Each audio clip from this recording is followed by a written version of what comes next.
ሱፊይ የምንለው ያው አህሉ ሱና ወልጀማዓ ማለት ነው። ባጭሩ ወደ ስሙ ነው እንግዲህ የጋራ ስሙ ሆኖ ነው። ምንም እንኳን ሱፊይ የሚለው ወደ ተሰውፍ ራሳቸውን ያስጠጉ ሰዎች መጠሪያ ቢሆንም እነዚያ በዝህድና የታወቁት ዱንያን ከዚህ ከዓለማዊው ተዓልቅ ወይም ደግሞ ትስስር ራሳቸውን ነፃ አድርገው ልባቸውን ከዱንያ ፍቅር አጽድተው ሐሳባቸውን እንዳለ ለአኺራ አድርገው ለአኺራ የሚሰሩ እነዚያ ደጋጎቹ የአላህ ባሪያዎች ናቸው ሱፊዮች። እነሱን የወደደና ወደ እነሱ ራሱን ያስጠጋም ያው ሱፊይ ነው ተብሎ በተለምዳዊ አጠቃቀም ወደዚያ ኢንቲሳብ ይሆናል። እነዚህ ሰዎች መንሃጃቸው ምንድነው? ዓቂዳዊ መንሃጃቸው፣ ፊቅሃዊ መንሃጃቸው፣ ሱሉካቸው፣ አካሄዳቸው፣ አኳኋናቸው ምንድነው ሲባል የአህሉ ሱና ወልጀማዓ አቋም ላይ ናቸው። እንደ ዓቂዳም ከአሽዓሪና ማቱሪዲ እነዚያ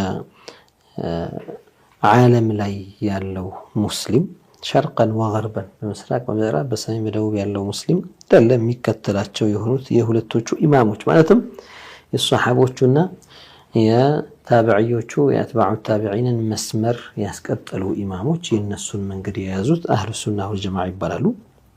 በዓቂዳ ያንን የያዙ በፊቅህ ደግሞ ከአራቶቹ አይማዎች ያልወጡ አንዳንድ ከአራቶቹ ጋር አብረው ሊጓዙ የሚችሉ ሌሎችም ዑለማዎች ሌሎችም ፈትዋዎች በመዝሀብ ደረጃ ተደውኖ በደንብ ተቀምጦ አሁን አትባዖች ባይኖሩትም ነገር ግን እንዲህም አለ እንዲህም አለ እንዲህም እያለ ተብሎ ፈትዋ የሚሰጥባቸውን ያንን ከአራቱ መዝሀብ ፊቅሃዊ መንገድ ሳይወጡ የሚጓዙትን አህሉ ሱና ወልጀማዓን ነው ሱፊይ የምንላቸው። ያው ሱፊይነት ተጨማሪ እንደ ማዕረግ አድርገን እናስበው እንችላለን። ግን አሁን በተለመደው አጠራር ጠያቂያችን የሚጠይቀው አሁን ስላለው አጠቃቀም ስለሆነ ስለዚህ አሁን ያለው አጠቃቀም ሱፊዮች ከተባለ አህሉ ሱና ወልጀማዓ ማለት ነው።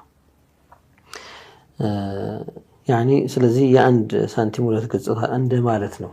ምናልባት አንደኛው ሱፊይ የሚለው ስም ከተሰውፉ ጋር ተያያዥነት ያለውን ጃኒብ የሚገልጽ ስም ሲሆን ያኛው ስም ደግሞ ተለምዳዊ አጠቃቀሙ ዓቂደተን ወአሕካመን የመሳሰለውን የሚያሳይ ይሆናል። ስለዚህ ሱሉኩን ወይም የሚያሳዩትን ጥሩ ስለምግባር ዝህድናን፣ አኽላቅን፣ ተዋዱዕን፣ ትህትናን፣ ለሰው መራራትን፣ ለሰው ጥሩ ማሰብን፣ ሰዎችን በጥሩ መልኩ ማስተናገድን፣ ለአላህ ንጹህ ሰው ሆኖ መገኘትን፣ ሷዲቅ መዓ አላህ ሆኖ መገኘትን ይሄኛውን ፓርት ሱፊይ የሚለው ስም ያጎለዋል። ያኛውን ደግሞ የዓቂዳውን፣ የተውሂዱን፣ የፊቅሁን፣ የሙዓመላውን የመሳሰለውን ያኛው ስም ይገልጸዋል። ግን በዘመናችን ብዙ ሰዎች እየተጠቀሙበት ያለው እኛ ሱፊዮች ሲሉ የሚፈልጉት እኛ አህሉ ሱና ወልጀማዓ አሻዒራ ማቱሪዲያ ከአራቱ አይማዎች መዝሀብ ማንወጣ ማለት ነው ባጭሩ።